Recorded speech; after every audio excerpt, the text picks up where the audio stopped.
Spoiler Tales of Hurting Gods, episode 68. Kembali lagi dengan gue Lidong, mari kita bahas. Aku harus pulang ke kediamanku dulu. Ganti pakaian biasa. Lanjutnya, Pangeran Zhenbei berjasa besar buat negara. Walaupun dia nggak setuju sama caraku, dia tetap orang terhormat. Aku harus menghormatinya. Saat berpisah, guru besar Kekaisaran Yankang berpesan, begitu sampai di ibu kota, kamu nggak perlu lagi khawatir soal lukaku. Jinmu mengangguk. Dia tahu, luka parah guru nasional Yankang dari serangan sebelumnya sebenarnya sudah lama sembuh. Itu artinya, di ibu kota nanti pasti ada tabib ilahi yang menanganinya. Jinmu pun tak perlu ikut campur lagi. Namun, begitu guru besar Yankang kembali ke kediamannya, firasat buruk langsung muncul. Dia tak masuk lewat gerbang utama. Diam-diam dia menyelinap masuk. Pembatasan dan segel di kediaman itu masih utuh, terlalu utuh. Dengan suara berat, dia memanggil, Tetua Fu, Yuan Cheng, tak ada jawaban. Sunyi, terlalu sunyi. Saat melangkah ke aula utama, pemandangan aneh langsung menyambutnya. Para pelayan dan penjaga kediaman diikat rapat dan ditumpuk bersama, seperti patung Arhat. Kening guru besar Kekaisaran Yankang berkerut. Tatapannya lalu tertuju ke Fu Yuanqing. Raja racun kecil itu dilucuti pakaiannya. Tangan dan kaki terikat. Tubuhnya tergantung di langit-langit aula. Lidahnya terjulur keluar diikat tali emas, dan di ujung tali itu, tergantung pemberat besi besar dengan berat yang bahkan tak bisa ditebak. Cahaya pedang berkilat di ujung jari guru besar Yankang. Tali emas itu putus. Ikatan terpotong. Fu Yuanqing jatuh menghantam lantai. Baru saat itulah guru besar Yankang sadar, seluruh kultivasi Fu Yuanqing disegel. Bahkan harta ilahi di tubuhnya pun ikut terkunci. Dia benar-benar tak bisa mengerahkan kekuatan apapun. Segel dilepas satu persatu. Pelayan dan penjaga dibebaskan. Wajah guru besar Kekaisaran Yankang menggelap. Apa yang terjadi? Fu Yuanqing menggeleng malu. Aku nggak tahu apa-apa. Sebelum disegel, aku nggak lihat apapun. Sebelum digantung, aku juga nggak lihat apapun. Bahkan waktu lidahku ditarik dan digantung ke pemberat besi. Aku tetap nggak lihat siapapun. Aku nggak sempat minta tolong. Para pelayan gemetar. Tuan, apa rumah ini berhantu? Guru besar Kekaisaran Yankang menggeleng pelan. Bukan hantu. Dia menatap ke dalam kegelapan. Orang itu terlalu cepat. Sangat cepat. Kalian bahkan gak sempat melihatnya. Nada suaranya dingin saat dia menutup. Aku tahu siapa dia. Dia masuk ke rumahku, cuma buat ngambil kembali kakinya. Jika perhitunganku tidak meleset, gudang tempat aku menyimpan seluruh harta karunku seharusnya sudah lama disapu bersih. Ia membawa semua orang menuju gudang. Segel masih utuh, tak retak, tak tersentuh, seolah tak pernah ada tangan yang mendekat. Fu Yuanqing menghela napas lega. Tawa kecil lolos dari bibirnya. Guru besar, tampaknya Anda keliru. Segel masih sempurna. Pencuri itu jelas tak mampu menembus perlindungan. Anda, gudang ini tak mungkin tersentuh. Guru besar Kekaisaran Yankang menutup mata sejenak. Suaranya rendah dan dingin. Ilusi sejati tak meninggalkan jejak. Ia mencuri langit dan menukar matahari. Untuk apa memecahkan segel? Ia bisa lewat tanpa pernah menyentuhnya. Gudang ini sudah kosong. Tak seorang pun percaya. Segel dibuka. Pintu didorong. Langkah kaki bergema di ruang hampa. Gudang yang dulu penuh cahaya harta kini telanjang, bersih, sepi, seolah dijilat badai tanpa suara. Di dinding seberang pintu, lukisan Dewa Pedang karya Putra Mahkota Tiantu telah lenyap. Yang tersisa hanyalah coretan tangan bengkok, kasar, menyakitkan mata. Guru besar, kakiku sudah kuambil. Harta berhargamu sudah kuterima. Para pelayanmu kurus dengan baik, jadi tak perlu khawatir.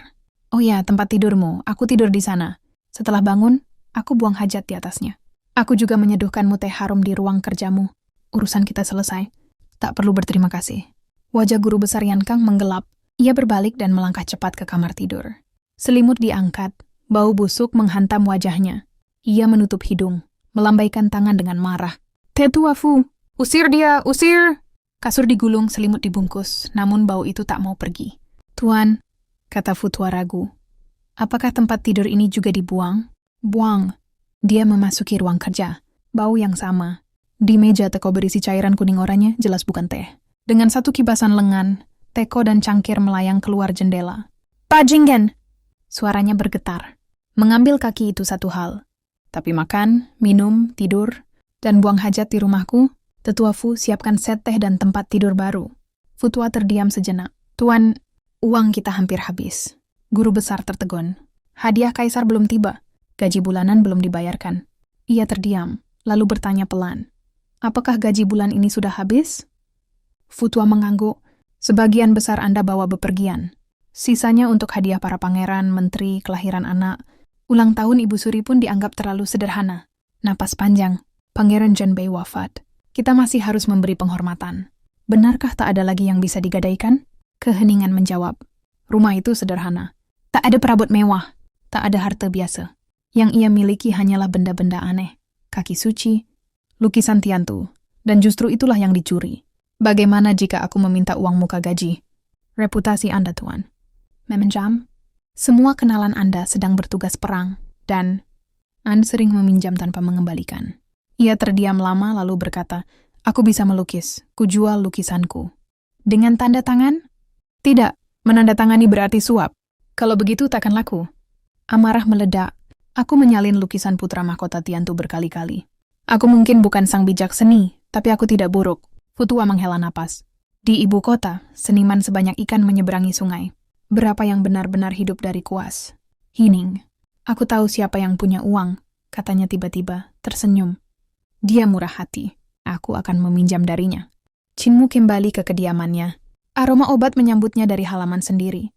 Kantung ramuan berserakan, tungku dan kuali berjajar, masing-masing berukir pola kuno, bernilai tak terhitung. Satu kuali berisi kaki. Satu lagi, lengan. Kemoterdiam, kalian berjaga di luar. Jangan biarkan siapapun masuk. Ia melangkah ke ruang utama. Dua pria duduk di sana. Si pincang rapi dan berwibawa, senyum sederhana menghiasi wajahnya. Tuan Ma duduk di hadapan, pakaian sederhana, wajah lelah oleh perjalanan. Kakek Ma, kakek lumpuh. Suara Kinmu bergetar. Kalian datang menemuiku? Tidak, jawab Tuan Ma. Hatinya nyeri. Si pincang tertawa. Kami menjemputmu? Jangan bermimpi. Mereka datang menemuiku. Aku kesini cuma mau minta kau pasang kakiku. Coba periksa, masih bisa dipakai? Aku tidak akan membantu. Bocah kurang ajar. Tuan Ma berdeham. Berhentilah. Dia hampir menangis. Aku tidak menangis. Chinmu mengangkat dagu. Baiklah, kata si pincang, puas. Aku memang datang menemuimu. Dan lihat itu, kaki di tungku itu, kakiku. Kuambil dari kediaman, guru besar kekaisaran. Dia hanya bisa menonton. Semu tersenyum polos. Kakek lumpuh. Aku baru kembali bersama penasihat kekaisaran. Penasihat yang mana yang kau temui? Tatapan mereka bertemu. Dua senyum identik, jujur, menipu.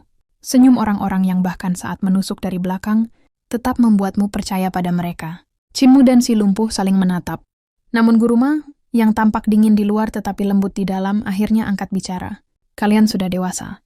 Jangan bertingkah seperti anak kecil. Kami datang untuk melihat bagaimana keadaanmu beberapa hari terakhir ini, sekaligus memastikan apakah tangan dan kaki kami masih bisa digunakan. Si pincang tertawa terbahak. Tuan Tua Ma datang jauh-jauh dari kuil Guntur Agung. Kau pasti tahu, dia memang khusus datang menemuimu. Kuil Guntur Agung berjarak puluhan ribu mil dari sini, tapi hanya 2 atau 3.000 mil dari desa sisa. Sedangkan aku tidak datang menemuimu. Kakiku ada di kediaman guru kekaisaran, tempat yang paling dekat denganmu. Hati Kinmu menghangat. Guru Ma berkata pelan. Jangan tertipu oleh omongan pedasnya. Dia sebenarnya orang baik. Saat kau masih kecil, kau sering mengompol. Nenekmu belum pernah membesarkan anak. Dia kewalahan dan berniat mengirimmu ke desa sebelah. Setiap kali dikirim, keesokan harinya kau selalu kembali ke tempat tidur. Itu karena si pincang menculikmu kembali. Si pincang menggeleng keras. Omong kosong. Aku paling benci anak kecil. Kalau aku punya 2 kaki, pasti sudah kuhajar mereka tiap hari. Dada Kinmu terasa nyeri. Waktu kecil aku sering mengompol. Dan nenek ingin menyerahkanku, tapi nenek sangat menyayangiku. Aku yang mengantarmu beberapa kali, kata Guru Ma. Kau menangis siang malam. Lapar menangis, kenyang menangis, tak bisa tidur juga menangis. Sapi di kandang hampir gila mendengarmu. Kepala desa dan kakek apoteker bahkan sempat berkata lebih baik, mengusirmu agar desa tenang. Wajah Kinmu menggelap. Kakek kepala desa dan kakek apoteker juga begitu. Kenapa aku tidak tahu? Si pincang menyeringai. Kau bahkan belum setahun. Apa yang bisa kau ingat? Yang jelas, kau bukan hanya mengompol. Kau juga mengotori tempat tidur. Pria bisu bahkan sempat ingin menyerahkanmu bersama seekor sapi perah. Untungnya kau berhenti mengompol. Kakek bisu juga akan menyerahkanku. Chinmu terdiam lama, lalu berkata pelan, syukurlah aku masih punya kakek buta dan kakek tuli yang menyayangiku. Guru Ma mengangguk. Pria buta itu memang menyayangimu, tapi setelah kau mengencingi wajahnya saat digendong, dia tak pernah mengeluh lagi. Si pincang menambahkan, pria tuli paling membencimu. Kau selalu memanjat mejanya, menumpahkan tinta, bahkan kencing di tempat tintanya. Ia menghela napas. Anak yang mengompol itu lucu. Orang dewasa yang masih begitu. Mereka memanjat patung batu untuk buang air kecil. Chinmu akhirnya tak tahan. Kakek Ma, kakek lumpuh. Sekarang aku pemimpin sekte iblis surgawi. Bisakah kita berhenti membahas ompol? Aku akan memeriksa tangan dan kaki kalian. Si pincang tertawa terbahak. Setiap kali mengingat nenek ingin menyerahkanku karena mengompol, aku bisa tertawa sampai meloncat-loncat di dalam peti mati. Guru Ma tersenyum tipis. Aku juga. Dengan wajah masam, Chinmu memeriksa lengan dan kaki mereka. Pedang Xiaobao berkilat. Beberapa tetes darah jatuh. Lengan Guru Ma kehilangan sebagian vitalitas, tapi masih hidup. Ada jejak mantra Buddha yang menjaga darah tetap segar. Dengan ramuan yang tepat bisa disambung kembali. Guru Ma berkata, lenganku ditempatkan di pagoda 1000 Buddha. Chinmu terkejut. Benarkah ada 1000 Buddha? Belum pernah kuhitung, jawab Guru Ma. Chinmu beralih ke kaki si pincang, lalu menghela napas. Kaki ini, darahnya membusuk. Sudah mati. Wajah si pincang pucat. Mustahil! Kakiku adalah kaki ilahi. Baru dipotong 2 atau 30 tahun lalu. Chinmu tersenyum polos. Kakek, terimalah kenyataan. Bau darahmu seperti 5 rempah dan asap. Kaki ini diawetkan. Si pincang tertawa kaku. Jangan bilang guru kekaisaran mengawetkannya untuk dimakan. Chinmu tersenyum bangga. Guru Ma menghela napas. Jangan menakutinya. Chinmu berkata mantap, 10 hari sampai setengah bulan. Aku bisa memulihkan aktivitas anggota tubuh kalian. Setelah itu bisa disambung kembali. Keduanya akhirnya lega. Tiba-tiba suara Hulinger terdengar. Tuan muda, guru besar berkunjung. Chinmu menutup pintu, merapikan pakaian. Di luar, guru besar Yankang berdiri canggung. Bolehkah aku meminjam uang? Chinmu terkejut lalu tertawa. Guru besar kekurangan uang? Rumahku dijara bandit. Aku benar-benar kehabisan. Chinmu tersenyum. Berapa? 800 koin dafeng. Linger ambil 1000. Kantong uang diserahkan. Seorang bangsawan boleh miskin, tapi tidak harus hidup miskin. Guru besar terdiam, lalu pergi dengan terima kasih. Setelah itu Chinmu kembali ke ruangan. Kakek lumpuh, kau benar-benar mengosongkan rumah guru besar? Tidak, yang paling berharga hanya lukisan kepala desa. Ia membuka gulungan.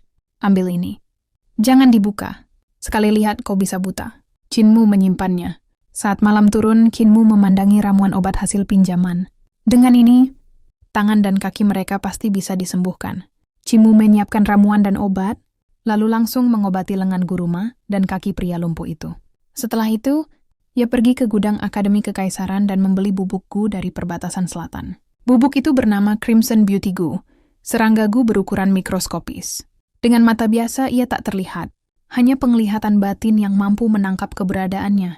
Setelah dikeringkan, gu berubah menjadi bubuk mati, namun akan hidup kembali begitu menyentuh darah. Chinmu meminta setetes darah dari Guru Ma dan si lumpuh, lalu melarutkan bubuk gu ke dalamnya. Serangga-serangga gu segera hidup, berdesakan di dalam 2 cangkir darah, seolah cairan itu bernapas sendiri. Guru Ma dan si lumpuh menatap ke dalam cangkir. Dengan penglihatan tajam mereka, puluhan ribu cacing kecil terlihat bergerak, membuat kulit kepala terasa dingin. Dengan senyum kaku, si pincang berkata, Mu'er, kau benar-benar akan memakai benda menjijikkan ini untuk menyembuhkan kami? Apa tidak berbahaya? Di desa tukang daging memang menakutkan, tapi yang paling ditakuti justru apoteker yang gemar menanam tanaman aneh dan memelihara serangga. Si pincang berani mencuri ke seluruh desa, tapi tak pernah berani menyentuh ruang apoteker. Chinmu, murid apoteker itu, tampak tenang. Jangan khawatir. Crimson Beauty Gu adalah teknik gu suku 5 miao, tidak mematikan bagi tubuh. Ia menyuntikkan darah yang mengandung gu ke pembuluh Guru Ma dan si lumpuh.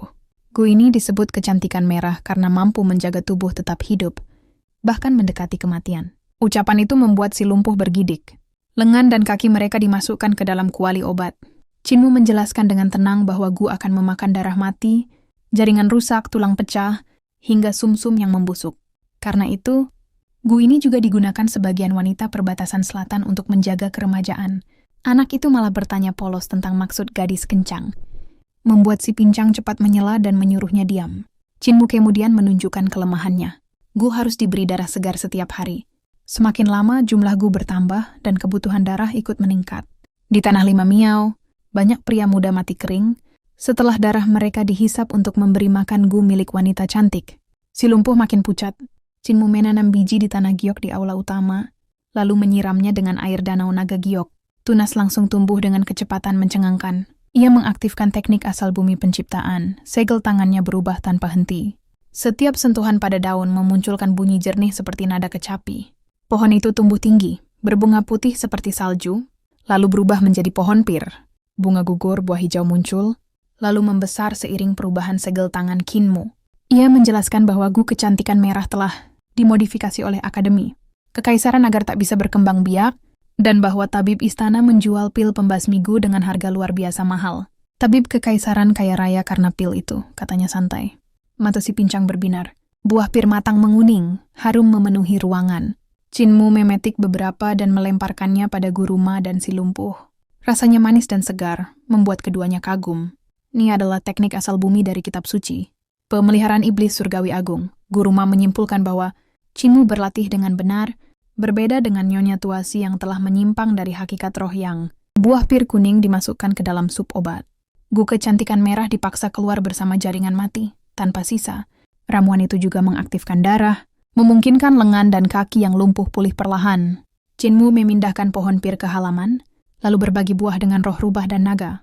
Kilin memakannya dengan lahap hingga Kinmu menghela napas. Khawatir makhluk itu tak lagi bisa terbang.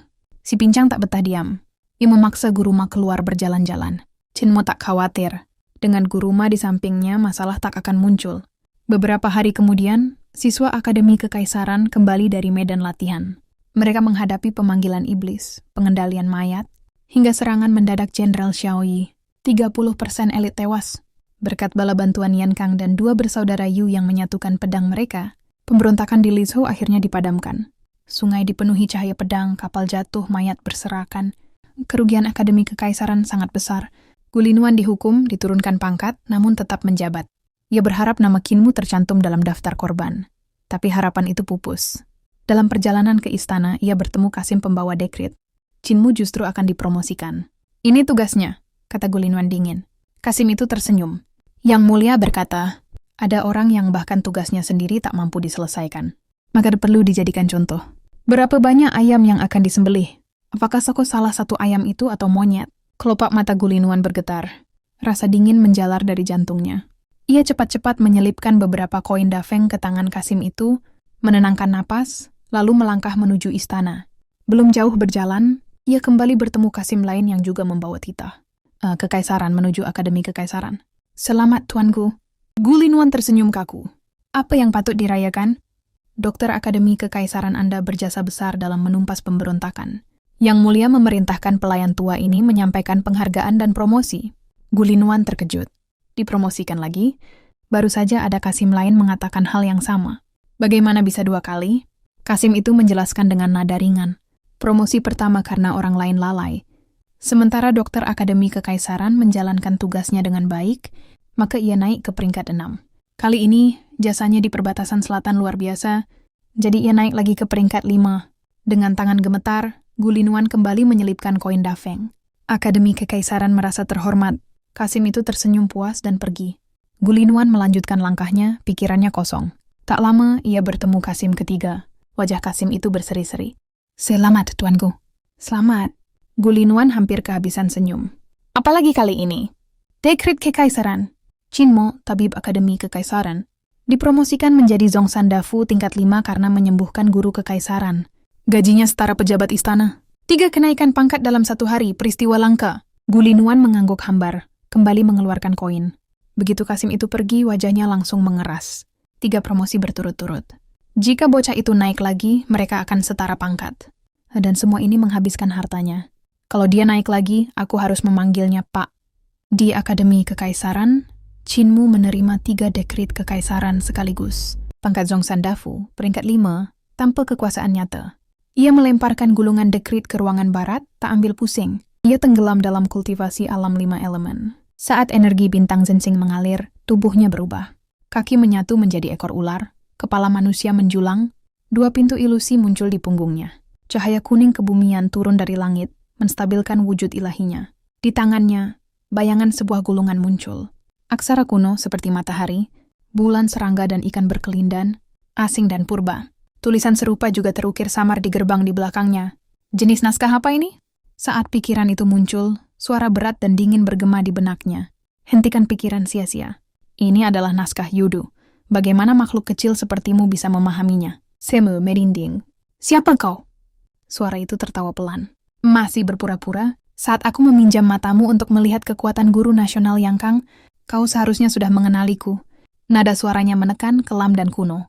Raja Iblis Dutian? Oke guys, segitu aja untuk spoiler Tales of Herding Gods. Episode 68. Jangan lupa like dan subscribe. Ya guys, terima kasih.